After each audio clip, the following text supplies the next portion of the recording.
Hello everyone, Michael here for Tactica Imperialis with an army showcase video. Today is my new Age of Sigmar army, Dark Elves. I painted pretty much all of this in a week with the exception of a few models, and a couple of them are still in Kieran's old paint scheme because I didn't want to mess with them, they're too pretty. So I'm going to take you through the army and just go over why I've done what I've done. So I'm going to start with the biggest unit, the unit of Dark Shards, or repeated crossbowmen for those who don't speak new Dark Elf.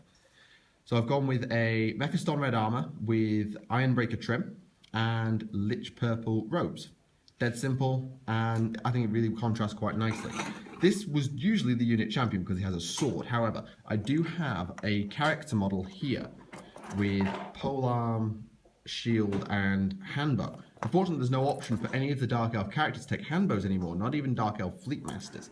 So I'm currently using him as the champion for the unit, meaning that the unit is currently 15 strong. Next to them is an assassin. I haven't actually repainted this guy pretty much at all. It's Kieran's paint scheme, predominantly because of that cloak. Like, okay, I hope the camera will focus on that. The Black Lotus Venom that the Dark Elves are famed for, he's done that in freehand on the back of the cloak, and I've got no idea how he's done it, but it looks beautiful, so I've just left it alone.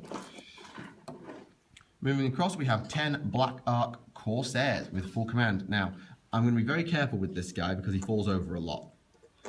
See? So, the banner is Kieran's, he painted that, and I haven't touched it, but I've repainted the rest of it with the exception of the Sea Dragon cloak, which I've also left pretty much alone.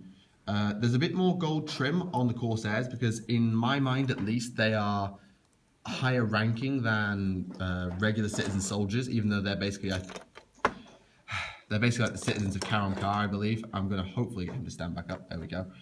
Alright. So yeah, you see what problem I'm having with getting these guys to stand up, but other than that, they are doing me just grand. And there's another assassin over here. Again, I've left him alone, predominantly because of the cloak. He's pinned through the rock onto his base, which is a really nice touch, and I'm just really happy with the model. Probably makes a better Shadow Blade than my Age of conversion, which I'll get onto later. So we have 5 Hag Graef Executioners. Now, I made a mistake when I was painting these. I did them with full gold trim, even though Executioners are the citizens of Hag Graef, which was my mistake. But the way I have it is this army comes from Hag Graef, as you'll see on my cold ones in a minute. And the idea is these are nobles of Hag Graef who then went to Hag Graef to train as executioners rather than being citizens of Hag Graef who've attached themselves to the army.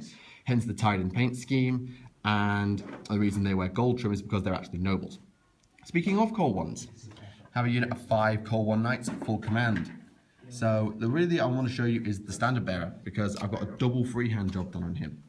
That is the city rune of Hag Graef, which is I'm really happy with. And on the other side is something you may have seen if you follow me on Twitter, the burning heart symbol associated with Hag Graef, along with a poison dagger through it because I have a lot of assassins. I'm really quite happy with how these guys turned out. They've got the full gold trim, which is really good. I'll just get the camera to focus so you can have a closer look. And they've come out really well as far as I'm concerned. They do have full command. I had a trouble before in identifying the champion, but it's this guy with the extra helm. There's also a sorceress on a cold one. She is also pinned through her base, through the rock onto the base, on a sacrificial dagger and a witch stave. I've hardly repainted her, I've just redone the armor and a couple of the robes, but I've predominantly left her alone as well because, well, she was in pretty much the right colour scheme to begin with. And then we come to the leaders of the army.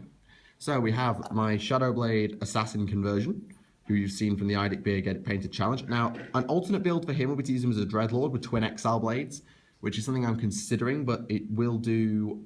I'm not sure how it will do compared to my actual Dreadlord, who has a blade and shield, because he gets to reroll some of his... He gets to reroll his saves, he gets to reroll 1 to hit, but I think he also gets more attacks, so I'm not sure which will work. I can also double him up as a Master with a BSB if I want to, but I have this guy.